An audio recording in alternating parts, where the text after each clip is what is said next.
Bismillahirrahmanirrahim. Assalamualaikum warahmatullahi wabarakatuh. Sahabat seiman, Alhamdulillah, segala puji bagi Allah Rabbul Alamin. Selawat juga salam buat junjungan besar Nabi Muhammad sallallahu alaihi wasallam, keluarga dan para sahabat yang mengikuti baginda sehingga hari kiamat. Alhamdulillah, kita berjumpa lagi pada hari ini dengan siri yang ke-83 ya. Dan menjelang sehingga ke petang ini, saya ingin mengucapkan tahniah bagi kita semua yang telah pun berjaya membaca zikir pagi dan petang ya, dan bagi sesiapa yang masih tidak lagi mampu melakukan zikir petang, boleh saja lagi melakukannya, membacanya dalam keadaan mungkin yang dalam perjalanan balik daripada kerja, di dalam kereta, melayani jam, ataupun mereka yang menaiki kenderaan awam dalam MRT, LRT dan sebagainya, masih saja boleh melakukan zikir-zikir petang ini ya. Yang mana zikir ini tidak perlulah kita melafazkannya kuat-kuat ya, kerana zikir yang dibaca secara kuat itu hanyalah pada pertama waktu kita membaca talbiyah ya, waktu mengerjakan ibadah haji dan umrah. Dan juga yang kedua, apabila kita mengaminkan di dalam solat berjemaah, atau doa ketika kita imam minta hujan ya, dalam doa minta hujan, dalam doa nazilah iaitu kunut nazilah ya, apabila umat Islam ditimpa bala, maka doa di dalam kunut tersebut dibaca dengan secara jahar, secara kuat ya. Selain daripada itu, zikir-zikir itu diutamakan untuk kita membacanya secara secara perlahan, sendiri-sendiri ya. Jadi saya kira dalam waktu sahabat di luar sana yang pulang daripada kerja, bolehlah memanfaatkan waktu yang terluang ini daripada kita merutu hati kita melihat jam, berada dalam keadaan kesesakan jalan raya. Elok kita cool downkan hati kita, tenangkan hati kita dengan memperbanyakkan lafaz zikir mengingati Allah Subhanahu Wa Taala, maka hati kita akan menjadi tenang. Allah Ta'ala berfirman, dan sesungguhnya mengingat Allah, iaitu ya dengan mendirikan solat, adalah lebih besar keutamaannya dari ibadah-ibadah yang lain. Surah Al-Ankabut ayat ke-45. Jadi setelah Allah mengkabarkan kepada kita bahawa solat dapat mencegah perbuatan keji dan mungkar, maka Allah menjelaskan pula bahawa solat itu sebenarnya meliputi zikir kepada Allah Ta'ala. Ya, dan sesungguhnya lah solat merupakan himpunan doa-doa dan zikir sebenarnya ya. Dan itulah tuntutan paling besar untuk kita mengerjakan solat. Ya, dengan demikian apabila seorang hamba mengingati Allah, nescaya sudah pastilah Allah akan lebih besar lagi mengingati hambanya, dan ingat daripada ingatnya seorang hamba kepada Allah. Allah Ta'ala berfirman, kerana itu ingatlah kamu kepadaku, nescaya aku ingat pula kepadamu. Ya, dalam surah Al-Baqarah ayat ke-152. Jadi banyak ya ayat-ayat Al-Quran yang mana Allah menyuruh kita untuk memperbanyakkan zikir, mengingati Allah.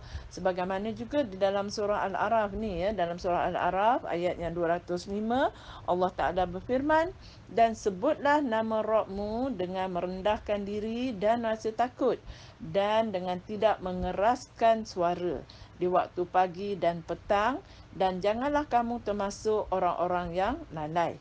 Ya, dalam ayat yang mulia ini, Allah mengkabarkan kepada kita bahawa cara kita untuk berzikir, mengingati Allah, menyebut nama Allah itu adalah dengan cara kita tidak mengeraskan suara.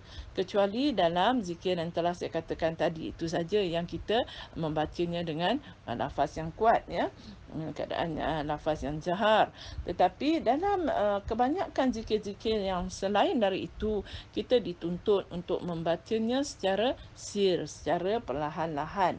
Dan Allah juga menuntut kita supaya kita melakukan zikir tersebut di waktu pagi dan petang, dan sekiranya kita tidak melakukan zikir kepada Allah, sesungguhnya kita termasuk orang-orang yang lalai, ya. Waliyazbillah min zalik, hendaklah kita basahi selalu lisan kita dengan kalimat-kalimat zikir. Dengan itu sebagai bukti kita mencintai dan mengingati Allah, ya. Sebagaimana zikir yang paling mudah sekali, lafaz yang ringan. Rasulullah SAW mengatakan dua kalimat lafaz yang sangat ringan di bibir tetapi sangat berat di dalam uh, uh, timbangan mizan Allah nanti, ya, yang dapat memberatkan timbangan amal soleh kita, iaitu dengan lafaz subhanallahi wa bihamdi subhanallahil azim. Dapat kita lakukan dalam keadaan kita bersesak, menaiki kenderaan awam contohnya. Tidak ada siapa yang tahu yang mana zikir itu hanyalah kita lafazkan, hanyalah di antara kita dengan Allah sahaja yang mengetahuinya, ya. Jadi kita tidak mengganggu sarana orang lain, tidak mengganggu orang lain dengan zikir-zikir kita, dan kita akan lebih tenang dan aman dalam melafazkan zikir tersebut, ya. Jika kita lihat, ya, di sini di mana Allah telah pun memerintahkan kita untuk berzikir kepadanya di awal ataupun di akhir siang hari lagi dengan penuh rasa harap dan cemas kepada Allah, ya. Dalam apa juga permohonan kita kepada Allah, kita mesti ada sertakan dua perasaan ini, iaitu perasaan harap. Kita benar-benar berharap agar permohonan doa dan zikir kita itu diterima Allah. Dan cemas dalam arti kata kita bimbang sekiranya amal soleh kita, zikir kita dan permohonan doa kita tidak diterima Allah, ya. Hendaklah kita mengikuti apa yang telah Allah sarankan, perintahkan kepada kita, yang mana Allah menyuruh kita tidak mengeraskan suara, ya, dengan ucapan yang lembut. Jadi kita berzikir kepada Allah itu akan lebih lagi menjaga hati kita, ya, daripada riak diketahui oleh orang lain. Sebagaimana yang diterangkan oleh para ulama, yang antaranya adalah apa yang ditulis oleh Al-Alamah Al-Islam, Syekhul Islam Al-Imam mengatakan di dalam kitabnya Majmu' Al-Fatawa, yang mana Imam menuliskan, menghuraikan tentang hikmah berzikir secara sir, iaitu secara perlahan-lahan dengan tidak mengeraskan suaranya.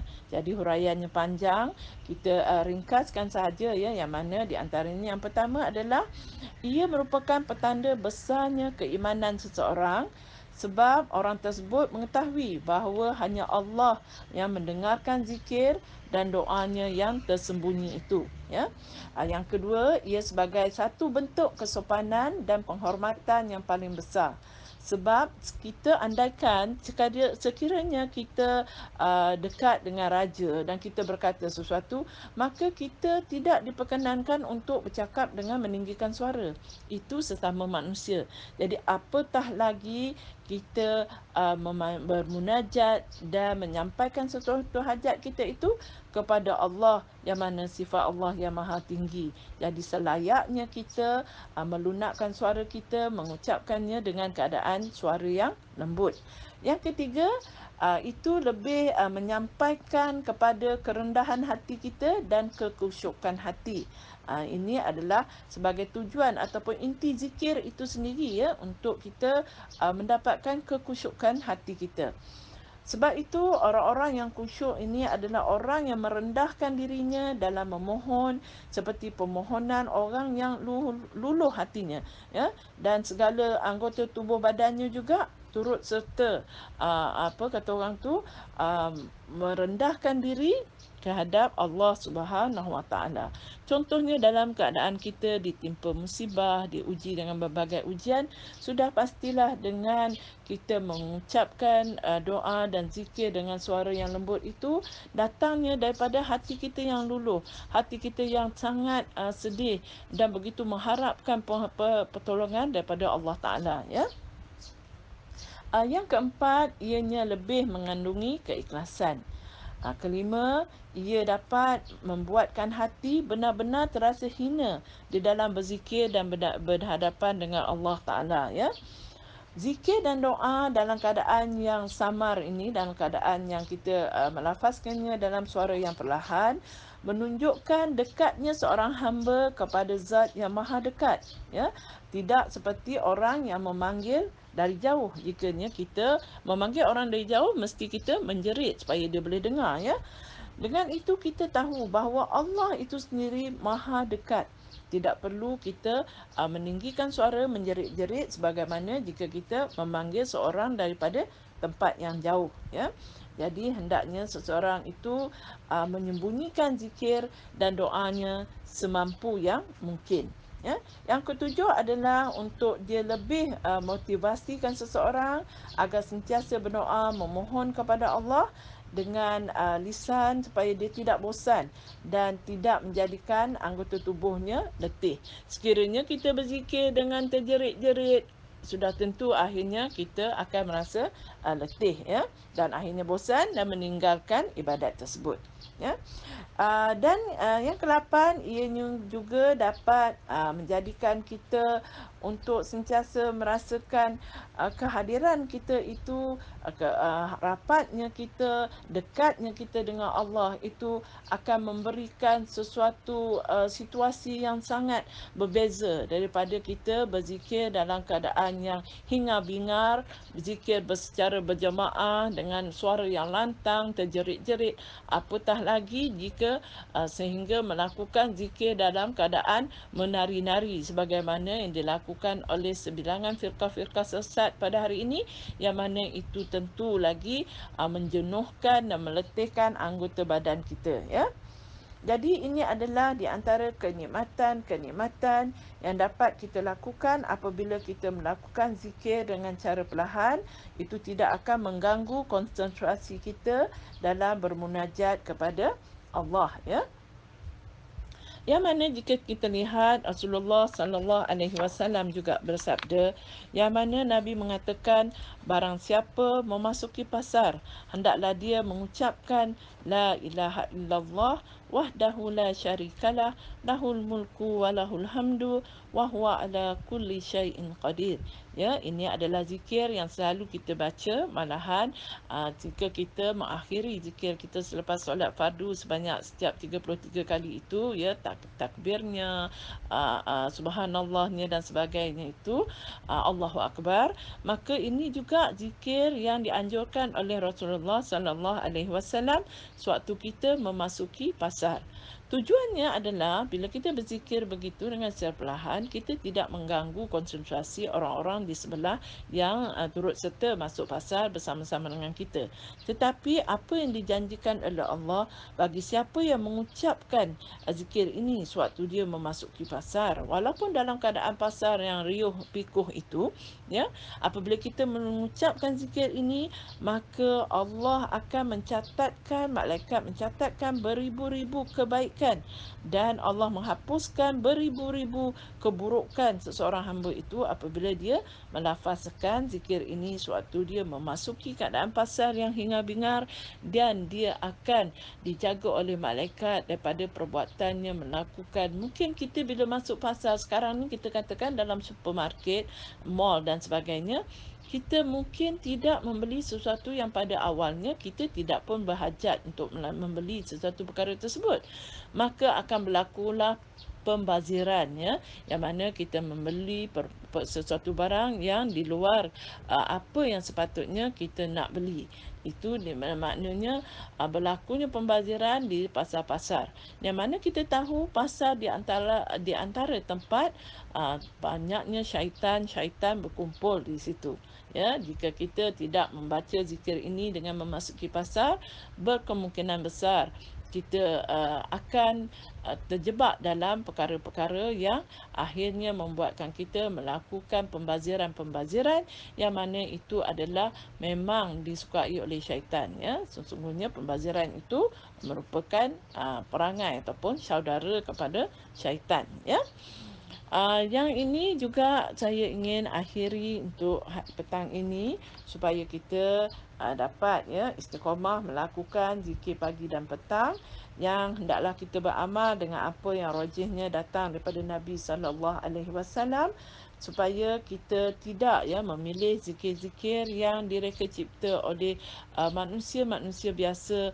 Malahan kita menganggap zikir-zikir yang datang daripada mereka-mereka inilah lebih hebat daripada zikir yang datang daripada Nabi sallallahu alaihi wasallam. Sebagaimana kalau kita lihat banyak di dalam WhatsApp ya, di-sharekan, pagi-pagi lagi macam hari Isnin, dah keluar zikir hari Isnin katanya. Bacalah sekian-sekian dengan jumlah sekian-sekian. Hari Selasa ada pula zikir lafaz tertentu dengan jumlah tertentu, begitulah setiap hari sehingga seminggu ya. Sedangkan tidak ada sebenarnya zikir mengikut bilangan hari itu. Isnin sekalian bacanya, ya, hari Selasa zikir lain pula, Rabu begitulah sampai Isnin semula. Itu tidak datang dari Nabi SAW. Jadi sanggupkah kita memilih dan beramal dengan zikir-zikir anjuran manusia biasa saja, tetapi kita meninggalkan apa yang telah disunahkan oleh Rasulullah SAW, sedangkan Allah menjadikan baginda sebagai suri tauladan untuk kita mencontohinya ya.